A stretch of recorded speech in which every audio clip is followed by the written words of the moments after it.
say it's a bit of a no-brainer. Like, I want to spend eternity in heaven. And there's nothing more important than being with God for all of eternity. What's motivating us to try to do God's will, to love, to obey the Lord's commandments? And they're kind of graded in terms of least perfect and most perfect. So the least perfect motivation for wanting to try to do God's will and be a good person and love and all that, the least perfect motivation is fear of hell and desire for heaven. So it's kind of a self-interested motivation. Like, I don't want to spend eternity in hell. I want to spend eternity in heaven. And so that's why I'm trying to, walk this path. And the church has always said, this is good. It's not the most perfect motivation, but for a lot of people, it's where we start. I know for me as a teenager, I didn't believe in God, for a little stretch.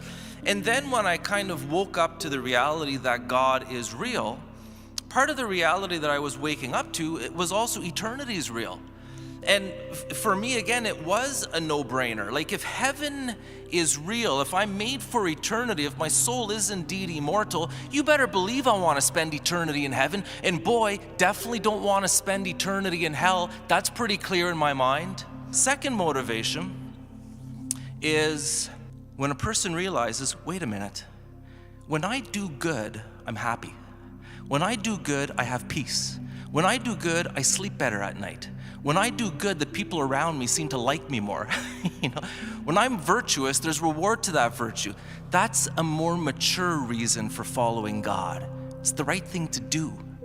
It's what brings happiness, peace, joy in one's life. So that's when we mature a bit. And then finally, the most perfect motivation for following God's commandments, for doing His will, is we've fallen in love with Him. Who here has fallen in love with God? All those hands go up. When you fall in love with God, all of the other stuff, it's so secondary. We lose sight. We're not anxious about hell. We're not, anxious about following rules just to be, a perfectionist. No. God is so good. He's so loving. He's so wonderful. He made me out of love. His love is love beyond all telling. All I want to do is love Him, because that's what I was made for. And it's written in our hearts. What we preach, it's not some kind of teaching someone made up somewhere. No. Scripture says He has placed eternity in our hearts. It's in our hearts. Like I said, we're all like migratory birds. Aren't migratory birds fascinating? Somehow they get from the Northwest Territories down to South America. How do they know the route? It's inside of them somehow. How do we know that we're supposed to do good and love and worship our God who made us and obey Him? Because it's written inside of us. So brothers and sisters, during this Lenten season, continue to follow your heart.